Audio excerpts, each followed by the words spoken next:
কিছু কিছু সময়ে পরিবহনে উঠলে সামান্য সমস্যায় পড়তে হয়। সেটা কি জানেন? আমি গোড়াই থেকে বাসে উঠলাম। বাসে দেখলাম যাত্রীর বেশ ভিড়। তা দাঁড়িয়ে কিছুক্ষণ আসার পর সখীপুর এসে একজন লোক নেমে পড়ে। তা আমি তার সিটটায় বসে পড়ি। ইতিমধ্যে এক ব্যক্তি এসে বলে যে, ভাই, এই সিটটা তো আমি রেখেছিলাম, আপনি উঠুন, আমি বসবো। তা আমি বললাম, কেন ভাই, আপনি কেন বসবেন? এটা লোকটা উঠে গিয়েছে, তা আমি বসে পড়েছি, আপনাকে কেন আমি সিট ছেড়ে দেবো? তা বললো, ভাই, আমি তো এটা রেখে গিয়েছিলাম। আমি বললাম, না, আপনি তো রেখে যাননি। আপনি যদি রেখে যেতেন তাহলে তো এই যাত্রী উঠে যাওয়ার পরে আপনি আশেপাশে দাঁড়িয়ে থাকতেন, সে চলে যাওয়ার পর আপনি বসতেন।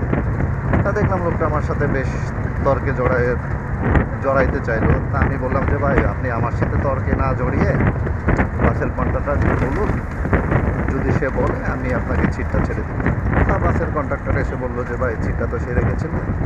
আমি আবার তাকে বললাম যে, ভাই, সিটটা সে রেখেছিল, কিন্তু এর আগে যে কিছু লোক সিট ছেড়ে উঠে নেমে গেল, আপনি তাকে কেন ওই সিটগুলোতে বসালেন না?